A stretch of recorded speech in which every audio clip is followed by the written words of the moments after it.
Hello, and welcome to the IronMaiden. My name is Abby, and today I'm going to do something a little bit different. Today I'm going to show you the history of Vynnset through decklists. I'll be showing you how she got new cards, how meta changes helped or hindered her, and of course, lots of decklists to show what was used at what point. Here's our timeline for today. We have a lot of information on the screen right now, but we'll start with Vynnset's release in Dusk Till Dawn into what I call the Dark Ages. So during this time, from Vynnset to the end of Heavy Hitters, or the start of Heavy Hitters season, this was when people were really just figuring out the deck. It had a sub 50% win rate for a long time, not very good. When we go to the deck list later, you'll see that this is when we were playing some awful cards and still trying to figure out what exactly this hero best at, what she should do or what she could do. Near uh, the start of Heavy Hitters season, I've got the refinement era. This is when the deck list started to get kind of solved because the hero wasn't getting new cards till Partner Mistfail, really. So the deck list was more about solving what we already had. We had a lot in some ways, but also very little in other ways. For example, we had all of the old cards from Monarch that Chain would play, but of course, none of those work all that well in Vynnset. Some of them did, it turns out, but we'll get there. Then we have Rosetta's release, and this is the big turning point for the hero, where we start to get a positive win rate, we start to get good deck lists. I've got the speculative era. This is when lots of people were saying Vynnset's going to be really good or Vynnset's not going to get there, and people were just really speculative about the hero until once again it took a while to figure out the deck list, and we get to now what I'm calling the golden age. That's because of the Hunted release. We have another new card in Cull, and we have a pretty decent meta for the hero. So you can see that timeline. During just the Golden Age era, the LL points doubled. So from all of that, the year and a half or year and a few months, we got about 50 LL points, and then, or less than 50 LL points, and then in just the Golden Age, there is 57 LL points so far. So you can see this kind of gradual getting betterness, but you can also see there's ups and downs in the win rate going up here and then back down during the refinement period. And that's probably because during Heavy Hitters season, I actually think Vynnset was somewhat playable. Because when I show you my deck list, I'll show you it had a very good win rate. There was lots of Guardians and slow, blocky warriors around, but for some reason it was working. Anyway, we'll get back to that. New cards that pushed Vynnset. Go. So on the top row, Cull and Eloquent Energy. The cards that were designed specifically for Vynnset. They give Vin consistency, power, and flexibility. These cards are huge for the deck. Eloquent Eulogy was just okay at its release. Definitely happy to have another Runegate option. And Cull is pretty insane. But they work even better together. The Eloquence, of course. Those cards are very, very good for the deck. Malefic and Haunting Rendition give Vin better access to making rune chants, notably without having to pay for it.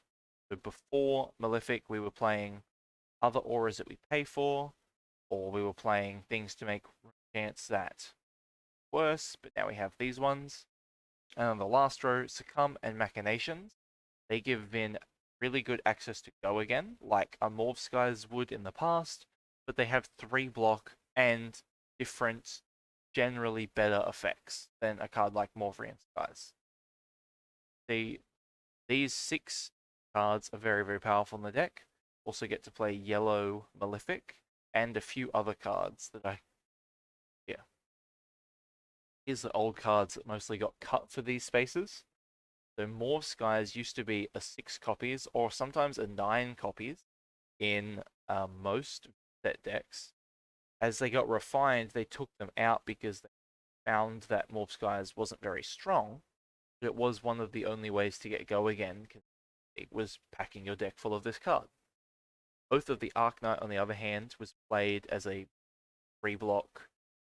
If you play it, you get a rune chant, you get +1. It's pretty awful.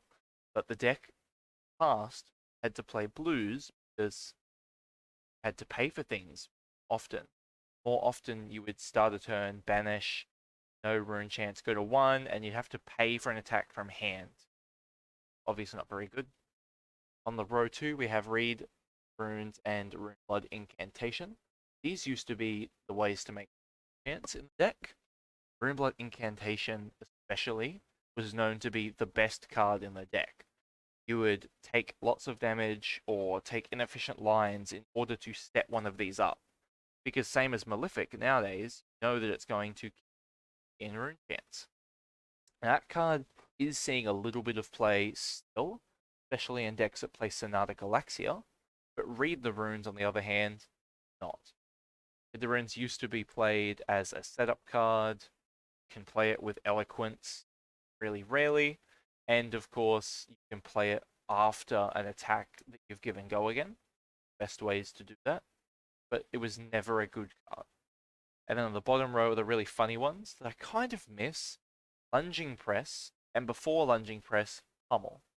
Be the ways to crack open the slow matchups, but they were really, really clunky. So first we were playing Pummel. As you'll see in a second, we have the Runaways Pummel Vynnset deck, famous for running many Pummels.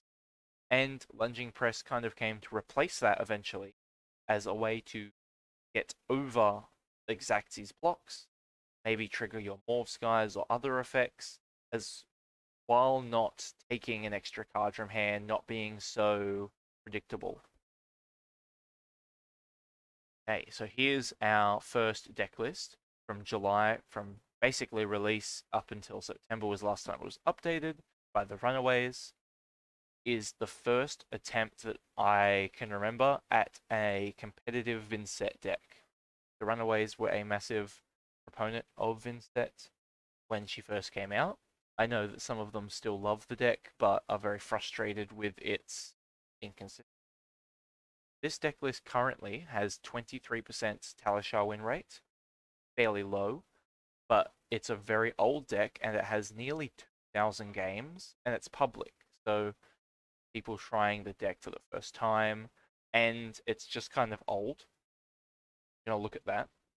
So the things that make it kind of unique is it went heavy in envelope, as the Runaways would call it, and pummels. Right. On here. So we have Didic Carapace Crown, Creepers, and Quillhand. That's still very standard. Have Flail of Agony, of course, and Scepter of Pain. People don't often play this anymore in Scepter, but back in the day, it was better because Grimoire wasn't very good, and of course, Bloodied Oval hasn't been printed, stuff like that.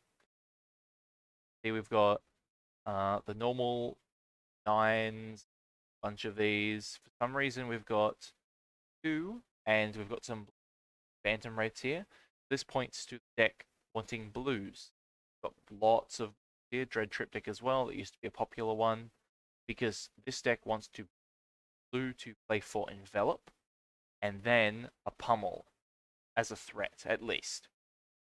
So this would often be paired with your Morph Skies, or of course a Rune Gate on hit. Get your Pummel on hit, and get your Morph Skies Rune Chance, and you can get Loss of Life trigger.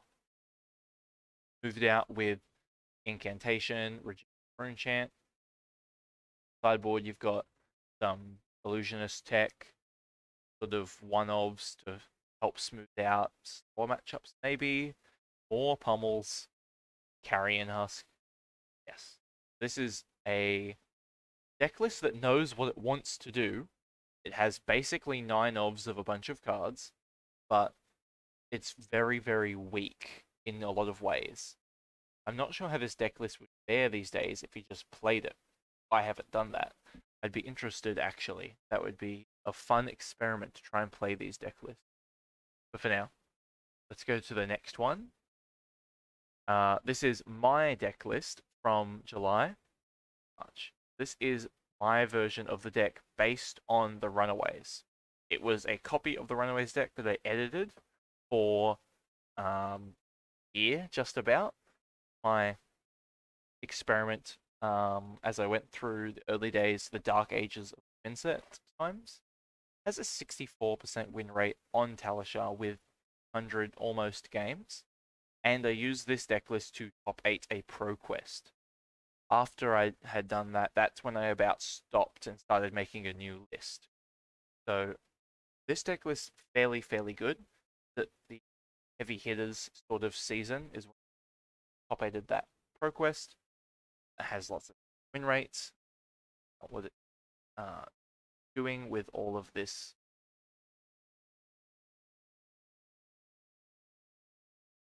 Got Crown, Flail, Nick, Creepers. We've got some of our equipment sideboard. Demagon finally started to see play at this point. Got discovered by, I'm not actually sure, but someone discovered that this is fairly good as a way to send a second attack after with your go again, even if you didn't get your Morphs guys to hit or something like that. Got the all of the Rune Gate attacks you'd expect. Still playing Envelop, playing 6 Morph, playing Read the Runes, Incantation, Reduce, so very similar to the Runaways, except there's less blue yellows because there's no pummels. The deck started to move away from this pummel idea and more towards value or heavy go again so that you could attack with go again, pitch, and play a second attack was sometimes your most powerful turn. Sideboard, we do have a pummel, the way to get over decks that block you. So it's a good way to threaten maybe having more as well. And the other card that I've put as a signature is Chains of Mephetis. Card not many people would know what this does right now, but basically you can banish it and play it. You get to keep your rune chant, and it turns off card draw for 2 turns. This is really good against KO because when they would draw discard, they would banish and then discard. So it turned all of those cards to really horrible. And it worked against Victor a little bit, some other cases for it. I really like this, and I hope it comes back. But of course, card draw a lot less, seeing a lot less of it these days. Maybe you'll see some in high seas with all the card draw from gold. Anyway, we've finally got Bloodied Oval, and we've got Grasp, Carapace, Grimoire. At this point, this is still not seeing play for the Eloquence, only for the Arcane Barrier bit. Hey, one is another of my deck lists from April to August 2024. So as I said, after March, when I top 8 of that ProQuest, I moved on to this new deck list. This has a lower win rate, only a 53% win rate with nearly as many games. A really extensive sideboard that I will show you. I think it's fairly interesting.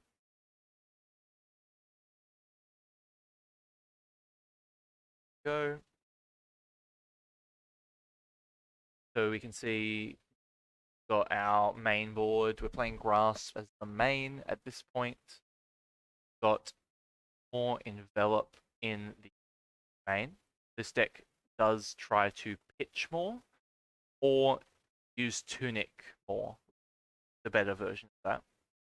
Change to have blue Morph in our main board instead of the yellow ones. Yellow ones are now in the side instead. Got 3 Read the Runes for setting up or for playing after these go again sources. Same sort of package for attacks, except now we've got Eloquent Eulogy. We've got Revel and Runebloods now. Sink Below started seeing play, and Lunging Press. I always liked playing two because when you would play one, that was the most common, I think. When you play two, you maybe get them a second time, really win. But of course, that only comes in against decks that you expect to effectively fatigue you. And then Arcane Barrier package. Once again, still not playing the right armor, I don't believe. Vexing Quillhand, very powerful, but this deck played blues so it could cost Runegate off blue. Grasp. And it didn't play Carapace or Grimoire for the right reasons yet. Still figuring these things out. Then we've got a new, this should say basically 2025, the new deck list that I have shared already on this channel. So I'll only quickly show it. That's a 50% Talishar win rate with over 200 games, 230. And of course, I used it to win that Road to Nationals during the Hunters season. Key cards here, of course, the new Rosetta cards really make this deck look massively different to the old ones. Whereas you would see the old deck lists only changed old cards, really. Now we've got Cull, Surge, got Malefics, Hauntings, Machinations. Now that we can produce chance, we can play Phantom Banshee. Circumcision, Invert Existence, old card coming back, especially good against both Assassins, maybe, and Count Your Blessings. Still got some envelops in the side, and Reaping Blade for things like Count Your Blessings, stuff like that. We are finally seeing Grimoire be only offhand of the power of Eloquence, and Vexing Quillhand be the only arm slot because of the power of. And then we're much more often playing Dyadic Carapace. And then a really new deck list I wanted to show you. This is from the London, currently going on, Pro Tour London. Doing very well at the event. It was like 11th or something right now. Seems to be a team. There's 3 or 4 Spanish competitors, similar Vynnset deck lists, and this is a Spanish competitor. Let's have a look. Unfortunately, this one's in Fab View, which is fine. So we've got same sort of stuff as what people are mostly playing. Still got Reefing Blade as well. Interesting things here, we've got each set of 3 down to envelop. It was another Galaxia 2 of. Lots of people have been running 1 recently. I haven't liked the card. I haven't tried it as much as maybe I should, but I haven't liked the card. People are coming to play lots of it though. Tear Through the Portal, another card that I think is awkward, but I do see the merit, and I will be retesting this, I believe. And then normal, normal, normal. The thing I think is interesting about this deck list is 1 blue Deathly Whale, 2 Annihilation, which means that we're cutting down to less than 30 attacks. Of course, on Mara Faris's recommendation, I've been playing more attacks than 30 to try and get the consistent deck up. Really helps with beating Syndra, Aurora, decks like that. It makes other matchups like Nu or maybe Enigma a bit trickier. This deck list is probably hedging towards being giant turns instead of consistent, be my guess. That's it. I hope you enjoyed our little history lesson. Tried to keep it brief, but also contain that information that you want about cards like Morph Skies being in and out, cards like Pummel, very famous, Lunging Press, off the recommendation of Dice Commando. Thank you for that. No one believed him at the time. So I hope you enjoyed. If you'd like to read my comics, right there. You can follow me on Twitter if you want. And of course, you can check out other Vynnset content on this channel. Probably a video right there that you might want to watch. Be good friends.